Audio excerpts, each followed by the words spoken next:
Assalamualaikum warahmatullahi wabarakatuh. Alhamdulillahirabbil alamin. Puji syukur senantiasa kita ucapkan kehadirat Allah Subhanahu wa taala yang masih memberikan nikmat sehat dan nikmat iman kepada kita sehingga kita masih bisa melaksanakan perkuliahan pada pertemuan kali ini. Selawat dan salam tak lupa dan tak bosannya kita kirimkan kepada baginda Rasulullah Shallallahu alaihi wasallam yang telah mengajarkan dan membukakan jalan seterang-terangnya untuk ilmu pengetahuan berkembang di muka bumi ini. Baiklah, pada pertemuan kali ini, kami dari kelompok 2 yang beranggotakan saya Adinda Dwi Paskarani sebagai moderator dan pemateri kedua, Muhammad Afdal Saputra sebagai pemateri pertama, Cindy Yunada Putri sebagai pemateri ketiga, Fauziah Novitasari sebagai pemateri keempat, Wirindu Cantika sebagai pemateri kelima, dan sebagai pemateri keenam ada Yesi Afriliani dari sesi 18 BKT 11. Baiklah, untuk presentasi pertama langsung saja kepada Muhammad Afdal Saputra. Kepada Muhammad Afdal Saputra disilahkan. Assalamualaikum warahmatullahi wabarakatuh. Perkenalkan, nama saya M. Afdal Saputra. Saya akan menjelaskan materi pertama tentang peranan guru. Guru kelas adalah guru yang mengikuti kelas pada satuan pendidikan dasar yang melaksanakan pelaksanaan pembelajaran seluruh mata pelajaran pada satuan pendidikan tersebut kecuali pendidikan agama dan olahraga. Yang pertama itu berkomunikasi secara berkala dengan keluarga, yaitu orang tua atau wali tentang kemajuan anak mereka dalam belajar dan berprestasi. Yang kedua yaitu bekerja sama dengan masyarakat untuk menjaring anak yang tidak bersekolah, mengajak dan memasukkannya ke sekolah. Yang ketiga yaitu menjelaskan manfaat dan tujuan lingkungan inklusi ramah terhadap pembelajaran kepada siswa yang dididik. Yang keempat yaitu mempersiapkan anak agar dapat berarti masyarakat sebagai bagian dari kurikulum, seperti mengunjungi museum, memperingati hari-hari besar keagamaan dan nasional. Yang kelima yaitu mengajak orang tua, anggota masyarakat yang terlibat di kelas. Yang keenam itu mengkomunikasikan lingkungan inklusi yang ramah terhadap pembelajaran kepada orang tua atau peserta didik, komite, dan masyarakat lainnya. Terima kasih kepada Muhammad Afdal Saputra. Berikutnya akan saya jelaskan. Assalamualaikum warahmatullahi wabarakatuh. Saya Adinda Dwi Paskarani akan menjelaskan mengenai peranan guru bidang studi pada pendidikan inklusi. Sebagaimana kita ketahui bahwa guru bidang studi merupakan guru yang hanya mengajar mata pelajaran tertentu sesuai dengan kualifikasi atau persyaratan yang sudah terpenuhi olehnya. Di sini, biasanya pada anak SD, guru bidang studi itu mencakup guru pendidikan agama Islam, guru penjas orkes atau guru PJOK. Itu biasanya yang kita temui pada sekolah-sekolah pada umumnya, tetapi ada beberapa sekolah yang misalnya berskala besar itu pada kelas tingginya sudah mencakup beberapa guru-guru sesuai dengan kelas yang mereka ambil. Nah, tetapi di sini yang akan kita bahas adalah bagaimana peranan guru itu sendiri di dalam pendidikan inklusi. Tidak jauh berbeda dari guru pada umumnya, bahwa pada pendidikan inklusi ini guru bidang studi juga mencakup beberapa peranan. Di antaranya yang pertama, menciptakan iklim belajar yang kondusif sehingga anak-anak merasa nyaman mengikuti pelajaran di kelas atau di sekolah. Nah, di sini guru bidang studi bertanggung jawab untuk tidak membedakan anak yang berkebutuhan khusus atau yang mengikuti pendidikan inklusi ini dengan anak-anak yang normal pada umumnya, tetapi bagaimana dia menyiasati atau memberikan sebuah strategi pembelajaran yang menarik sehingga pembelajaran tetap kondusif meskipun di dalamnya ada anak yang inklusi atau ada anak yang butuh bantuan khusus. Yang kedua yaitu menyusun dan melaksanakan asesmen pada semua anak untuk mengetahui kemampuan dan kebutuhannya. Nah, dari sini bisa kita ketahui bahwa guru bidang studi harus mengetahui setiap kebutuhan siswanya. Pada anak berkebutuhan khusus atau anak yang tergolong pada anak inklusi ini, maka guru bidang studi harus mengetahui kebutuhan apa saja yang akan dimilikinya. Misalkan, pada pendidikan olahraga, seorang anak yang berkebutuhan khusus akan disiasati oleh guru bidang studi ini, bagaimana dia tetap akan menjalankan prakteknya, bagaimana dia tetap akan memenuhi nilai-nilainya sesuai dengan teman-temannya yang lain. Yang ketiga, menyusun program pengajaran individu atau PPI bersama dengan guru pendidikan khusus. Nah, ini kolaborasi antara guru bidang studi dengan guru pendidikan khusus yang akan dibahas oleh teman saya berikutnya. Yang keempat, melaksanakan kegiatan belajar mengajar dan mengadakan penilaian kegiatan belajar mengajar ini sesuai dengan fungsinya sebagai guru. Pada umumnya, guru melaksanakan pembelajaran dan juga memberikan sebuah penilaian pada akhirnya. Yang kelima, memberikan program perbaikan atau remedial terhadap siswa yang nilainya kurang. Nah, tidak jauh berbeda pada pendidikan inklusi ini, guru bidang studi juga berhak atau bertanggung jawab untuk memberikan remedial terhadap anak-anak berkebutuhan khusus atau anak-anak yang sudah tercakup ke dalam program pendidikan inklusi ini untuk mengulangi nilainya apabila melakukan kesalahan, tapi tentu saja dengan cara yang berbeda dengan anak-anak pada umumnya. Dan yang terakhir adalah menyusun program pengajaran selama kurun waktu tertentu secara berkelanjutan. Artinya di sini guru harus menyiapkan rancangan pembelajaran apa yang seharusnya akan diterapkan pada pertemuan-pertemuan berikutnya. Nah, jadi di sini dapat kita simpulkan bahwa peranan guru bidang studi pada mata pelajaran tertentu di sekolah dengan guru bidang studi pada mata pelajaran pendidikan inklusi ini tidak jauh berbeda, tetapi hanya menempatkan sesuai dengan kebutuhan siswanya itu sendiri. Jadi di sini guru bidang studi merupakan guru yang bertanggung jawab melaksanakan pembelajaran untuk mata pelajaran tertentu pada satuan pendidikan sekolah dimulai dari jenjang SD sampai jenjang sekolah menengah akhir atau tingkat SMA. Nah, baiklah teman-teman, mungkin sekian yang dapat saya sampaikan mengenai peranan guru pendidikan guru mata pelajaran pada pendidikan inklusi. Saya lanjutkan kepada teman-teman saya berikutnya. Baik, untuk bagian ketiga akan dijelaskan oleh Saudari Cindy Yunalda Putri. Kepada Cindy, disilahkan. Baiklah, di sini saya akan menjelaskan tentang peranan guru pembimbing khusus atau JPK pada pendidikan inklusi. Nah, sama-sama kita ketahui, guru pendidikan khusus adalah guru yang berkualifikasi sarjana pendidikan luar biasa yang memiliki tugas dan fungsi sebagai pendamping dan bekerja sama dengan guru di bidang studi ataupun guru kelas dalam memberikan asesmen, menyusun program pengajaran individu. Materi yang menjadi tanggung jawab dari GPK ini meliputi layanan pembelajaran pra-akademik, layanan kekhususan, dan layanan pendidikan bagi anak berkebutuhan khusus yang mengalami hambatan dalam pembelajaran akademik. Ada beberapa peranan khusus dari GPK ini, diantaranya yaitu mengembangkan dan memelihara kesepadanan optimal ABK dengan anak lain. Yang kedua, menjaga agar kehadiran ABK tidak mengganggu pelaksanaan program pendidikan sekolah umum. Yang ketiga, mengembangkan dan meningkatkan program pendidikan inklusi. Dan yang keempat, mengusahakan keserasian suasana pendidikan di sekolah dan di tengah-tengah keluarga anak berkebutuhan khusus. Yang berikutnya adalah tugas dari guru pembimbing khusus ini. Yang pertama, tugas menyelenggarakan asesmen. Sama-sama kita ketahui bahwa asesmen ini merupakan penilaian yang mengacu pada berbagai instrumen yang dapat digunakan untuk memperoleh informasi seperti pengetahuan, pemahaman, keterampilan, dan tingkah laku anak. Proses pengumpulan informasi tentang seorang anak yang akan digunakan untuk membuat pertimbangan dan keputusan yang berhubungan dengan anak tersebut. Penyelenggaraan asesmen khusus ini bertujuan yang pertama itu mengetahui jenis dan tingkatan ABK. Yang kedua, mengetahui jenis dan tingkatan kendala dari ABK, mengetahui berbagai potensi yang dimiliki ABK, mengetahui berbagai kebutuhan ABK, dan mengetahui kemajuan atau hasil pencapaian ABK dalam proses pelayanan kependidikan khusus. Tugas penyelenggaraan asesmen dilakukan secara bertahap, yang mana meliputi asesmen diagnostik, yang mana dilaksanakan pada waktu ABK mulai masuk sekolah atau pada waktu mengalami kesulitan dalam proses belajar mengajar. Yang kedua itu asesmen formatif, dilaksanakan bersamaan penyelenggaraan bimbingan, latihan, dan pengajaran kompensatif. Dan yang ketiga itu asesmen sumatif, dilaksanakan pada tahap akhir penyelenggaraan pendidikan khusus. Tugas dalam kedua dari GPK ini sendiri adalah tugas menyelenggarakan kurikulum plus. Kurikulum tambahan ini tidak ada dalam kurikulum standar.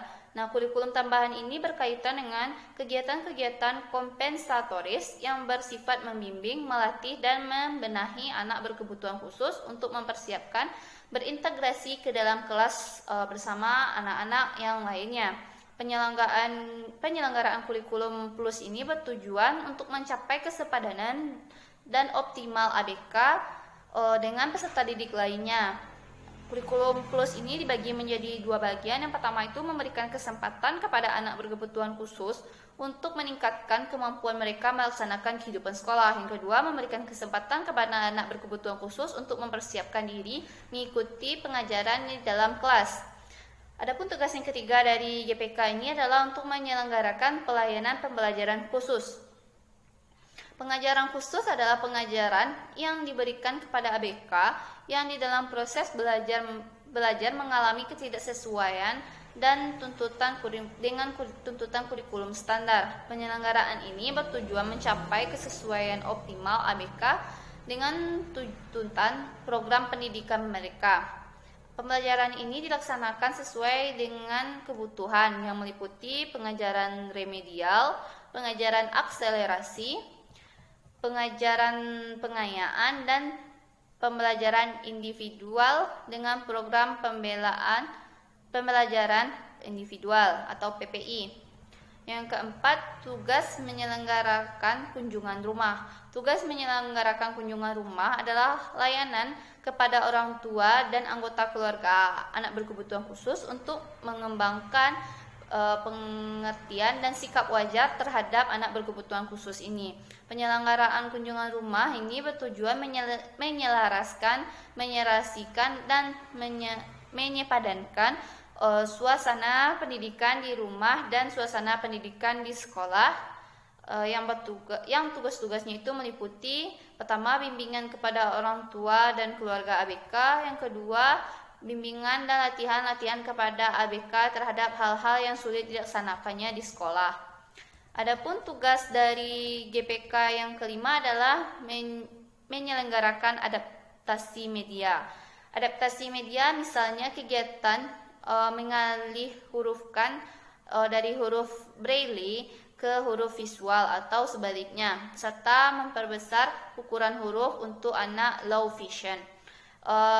Penyelenggaraan adaptasi media ini bertujuan untuk yang pertama menghilangkan kesenjangan komunikasi tertulis antara ABK dengan guru kelas atau guru bidang studi. Nah, yang kedua itu menyelenggarakan bahan pelajaran tertulis yang relevan dengan ABK. Yang tugas dari GPK berikutnya adalah tugas pengelolaan alat bantu, alat peraga, buku khusus, dan media khusus. Pengelolaan alat bantu peraga atau peraga khusus adalah pengelolaan alat pengajaran, alat peraga, dan buku-buku khusus bagi ABK. Pengelolaan alat bantu atau peraga khusus bagi ABK ini bertujuan yang pertama menjamin efisien, optimal penggunaan alat bantu, peraga khusus, dan buku-buku bagi ABK. Yang kedua, membebaskan para guru kelas atau guru bidang studi dari tugas mengelola alat bantu atau peraga khusus. Ada tugas mengelola alat bantu atau alat peraga khusus dan buku ABK meliputi yang pertama menyimpan serta merawat alat buku atau alat peraga bagi ABK. Yang kedua, mengatur penggunaan alat bantu atau alat peraga khusus dan buku ABK. Yang ketiga itu mengurus pengadaan alat bantu atau peraga khusus bagi ABK. Yang berikutnya mengembalikan alat bantu atau peraga khusus dan buku ABK yang sudah tidak digunakan secara aktif pada Pusat Material Pendidikan Inklusi Tunanetra. Yang berikutnya adalah membuat alat bantu atau peraga sederhana. Adapun tugas yang ketujuh dari GPK ini adalah tugas menyelenggarakan pengembangan program. Nah, pengembangan program pendidikan inklusi adalah yang pertama, pembinaan efektivitas dan efisiensi pelaksanaan tugas para GPK dan guru kelas atau mata pelajaran. Yang kedua, pembinaan wawasan, sikap, dan perilaku profesional di kalangan GPK dan guru kelas. Yang ketiga, melakukan bimbingan kepada guru kelas atau guru mata pelajaran dalam mengadaptasi pembelajaran agar pembelajaran dapat dilakukan mampu mengakomodasi kebutuhan semua peserta didik. Yang berikutnya, melakukan bimbingan kepada guru kelas dan mata pelajaran dalam mengadaptasi penilaian, dan yang terakhir melakukan bimbingan kepada warga sekolah dalam memperlakukan ABK dengan tepat. Adapun tugas yang ke-8 dari GPK ini adalah tugas menyelenggarakan administrasi khusus. Administrasi khusus adalah segala kegiatan administrasi yang diperlukan bagi ABK dan tidak termasuk ke dalam administrasi sekolah. Penyelenggaraan administrasi khusus ini bertujuan yang pertama, menjaga kelancaran dan kestabilan administrasi sekolah. Yang kedua, mendukung dan melengkapi tugas-tugas para GPK dan guru kelas mata pelajaran.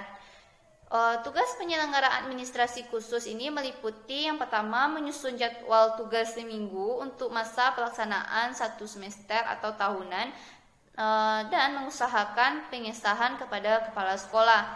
Yang kedua itu menyusun laporan pelaksanaan tugas bulanan dan menyampaikan kepada kepala sekolah serta pihak-pihak lain yang berkepentingan. Dan yang ketiga itu merekam hasil asesmen dan evaluasi khusus, menyimpan dan mengatur penggunaan dokumen-dokumen evaluasi khusus. Yang keempat, menyelenggarakan administrasi pelaksanaan kurikulum plus atau pengajaran kompensatif, kunjungan rumah, pengelolaan alat bantu atau perangkat khusus, adaptasi media atau alat, serta menyelenggarakan administrasi pengembangan program. Dan yang terakhir, melaksanakan administrasi yang berkaitan dengan jabatan GPK tersebut. Nah, sekian materi dari saya kembalikan kepada moderator. Terima kasih kita ucapkan kepada Cindy Yunalda Putri. Berikutnya untuk bagian keempat akan dijelaskan oleh Saudari Fauzia Novitasari. Kepada Riri, disilahkan. Assalamualaikum warahmatullahi wabarakatuh. Baiklah, saya Fauzia Novitasari akan menjelaskan materi keempat, yaitu peranan orang tua pada pendidikan inklusi. Ada banyak sekali peranan orang tua pada pendidikan inklusi, di antaranya yang pertama, mendukung pelaksanaan inklusi ramah terhadap pembelajaran di sekolah. Jadi, orang tua bisa ikut berpartisipasi dalam mendukung pelaksanaan inklusi ramah terhadap pembelajaran di sekolah. Yang kedua, berpartisipasi aktif dalam mensosialisasikan lingkungan inklusi ramah terhadap pembelajaran di berbagai komunitas. Jadi, orang tua juga bisa berperan aktif dalam mensosialisasikan lingkungan inklusi ramah terhadap pembelajaran di berbagai komunitas. Yang ketiga, bersedia menjadi narasumber sesuai dengan keahlian dan profesi yang dimiliki. Orang tua juga bisa berperan sebagai narasumber jika ia memiliki suatu keahlian yang bisa mendukung pelaksanaan inklusi ramah. Yang keempat, menginformasikan nilai-nilai positif dari pelaksanaan lingkungan inklusi ramah terhadap pembelajaran kepada masyarakat secara luas. Yang kelima, bekerja sama dengan anggota komite sekolah atau pihak lain dalam pengadaan sumber belajar. Yang keenam, aktif bekerja sama dengan guru dalam proses pembelajaran untuk anak yang berkebutuhan khusus. Jadi, orang tua juga harus berperan aktif dalam membantu guru pada proses pembelajaran anak berkebutuhan khusus. Dan yang terakhir, aktif dalam memberikan ide atau gagasan dalam rangka peningkatan kualitas pembelajaran.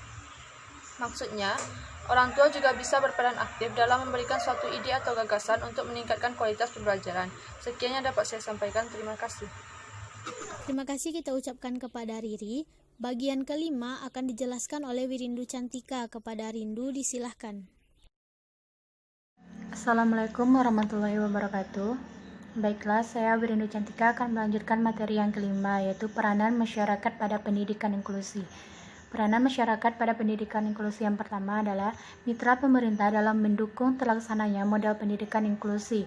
Di Indonesia, pendidikan inklusi secara resmi yang dipahami oleh pemerintah dan banyak dirujuk dalam masyarakat, yang mana pendidikan inklusi dimaksudkan sebagai sistem layanan pendidikan yang mengikut sertakan anak berkebutuhan khusus belajar bersama dengan anak sebayanya di sekolah reguler yang terdekat dengan tempat tinggalnya.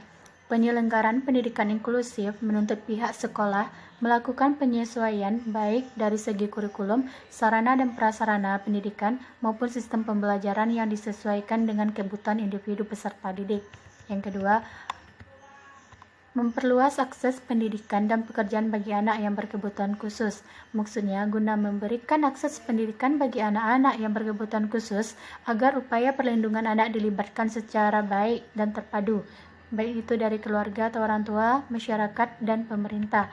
Yang ketiga, membangun dan mengembangkan kesederhanaan akan hak-hak anak untuk memperoleh pendidikan. Yang keempat, melakukan kontrol sosial akan kebijakan pemerintah tentang pendidikan. Yang kelima, membantu mengidentifikasi anak yang berkebutuhan khusus yang belum bersekolah di lingkungannya. Identifikasi anak dengan kebutuhan khusus dimaksudkan merupakan suatu usaha seseorang atau orang tua, guru maupun tenaga kependidikan lainnya untuk mengetahui apakah seorang anak mengalami kelainan atau penyimpangan, baik itu fisiknya, intelektual, sosial, emosional, dan tingkah lakunya, baik itu dalam pertumbuhan atau perkembangannya, dibandingkan dengan anak-anak lain seusianya atau anak-anak normal. Setelah dilakukan identifikasi, kondisi seseorang dapat diketahui apakah pertumbuhan atau perkembangannya termasuk normal atau mengalami kelainan atau penyimpangan. Yang keenam, sebagai tempat wadah belajar bagi peserta didik. Yang ketujuh, merupakan sumber informasi, pengetahuan, dan pengalaman praktis. Yang kedelapan, mendukung sekolah dalam mengembangkan lingkungan inklusi ramah terhadap pembelajaran. Sekolah ramah adalah sekolah yang secara sadar berupaya menjamin dan memenuhi hak-hak dalam setiap aspek kehidupan secara terencana dan bertanggung jawab. Sekolah ramah anak juga disebut dengan sekolah yang aman, bersih, sehat, hijau, inklusif, dan nyaman bagi perkembangan fisik, kognisi, dan psikologis anak. Suasana lingkungan sekolah seharusnya menjadi tempat bagi anak untuk belajar tentang kehidupan, apalagi sekolah yang memprogramkan kegiatannya sampai sore. Suasana aktivitas anak yang ada di masyarakat juga diprogramkan di sekolah sehingga anak tetap mendapatkan pengalaman yang seharusnya ia dapatkan di masyarakat. Sekian materi dari saya. Assalamualaikum warahmatullahi wabarakatuh. Terima kasih kepada Winindu Cantika. Berikutnya materi terakhir akan dijelaskan oleh Yesi Afriliani. Kepada Yesi disilahkan. Assalamualaikum warahmatullahi wabarakatuh. Baiklah, saya Yesi Afriliani ingin menjelaskan materi terakhir mengenai bentuk kerjasama antar guru, orang tua, GPK, dan masyarakat pada pendidikan inklusi. Banyak cara yang efektif untuk menjalin hubungan sekolah dengan orang tua dan keluarga peserta didik serta masyarakat. Hubungan yang efektif dimaksudkan untuk membantu pengembangan pendidikan anak dalam lingkungan inklusif ramah terhadap pembelajaran. Hubungan efektif orang tua dan masyarakat dapat dilakukan melalui yang pertama, mengadakan pertemuan dengan keluarga dan kelompok masyarakat untuk memperkenalkan diri Anda. Jelaskan kepada mereka makna keragaman dalam kelas dan pelajaran yang ramah. Yang kedua, jadwalkan diskusi informal 1 atau 2 kali dalam setahun dengan orang tua dan komunitas sekolah untuk menggali potensi belajar anak mereka. Tunjukkan contoh hasil karya anak, tekankan bakat dan prestasi yang dimiliki anak, dan bicarakan bagaimana agar anak dapat belajar lebih baik jika ia bisa mengatasi hambatannya. Yang ketiga, kirim hasil karya anak ke rumahnya agar orang tuanya mengetahui perkembangan potensi anaknya, kemudian mintalah bagaimana pendapat mereka. Yang keempat, biasakanlah anak membahas apa yang telah dipelajari di rumah dengan memanfaatkan informasi pelajaran yang diperoleh dari sekolah. Juga komunikasikan dengan orang tua bagaimana dan apa yang telah dipelajari di kelas dengan mengaitkan kegiatan dan peranannya di rumah. Dengan kata lain, tunjukkan bagaimana pengetahuan yang diperoleh di kelas bisa digunakan di rumah dan masyarakat. Yang kelima, lakukan kunjungan sumber belajar di masyarakat atau minta anak mewawancarai orang tuanya atau kakek neneknya tentang kegiatan saat masa kanak-kanak dalam kehidupan bermasyarakat. Minta anak menuliskan cerita atau karangan tentang kehidupan masyarakat di masa lalu. Yang keenam, ikut sertakan anggota keluarga dalam kegiatan kelas dan undang ahli-ahli di masyarakat untuk berbagi pengetahuan mereka di kelas. Yang terakhir, yaitu memelihara komunikasi. Dalam konsep pendidikan inklusif, diperlukan kerjasama antar pemerintah, sekolah, orang tua, dan masyarakat yang dimulai dengan komunikasi. Dalam komunikasi satu sama lain tidak saling menunggu, tetapi diperlukan inisiatif dari kedua belah pihak. Komunikasi interaktif menempatkan semua pihak sama penting. Pemerintah, sekolah, orang tua, dan masyarakat diharapkan mampu memulai dan menyampaikan pesan yang berhubungan dengan kebutuhan belajar anak. komunikasi yang interaktif perlu dilanjutkan dengan tindakan yang partisipatif, yakni mengembangkan hubungan kerjasama sekolah, orang tua, dan masyarakat untuk menjadikan lingkungan inklusif ramah terhadap pembelajaran anak. Sekian materi yang dapat saya sampaikan. Assalamualaikum warahmatullahi wabarakatuh. Baiklah, dengan berakhirnya penyampaian dari Yesi Afriliani tadi, maka berakhir pula penyampaian materi oleh kami kelompok 2. Kepada rekan-rekan semua, kami ucapkan terima kasih banyak atas perhatiannya dan mohon maaf apabila terdapat kesalahan baik dalam penyampaian maupun dalam penulisan makalah yang sudah kami lakukan sebelumnya. Akhirul kalam, kami sudahi dengan terima kasih banyak. Assalamualaikum warahmatullahi wabarakatuh.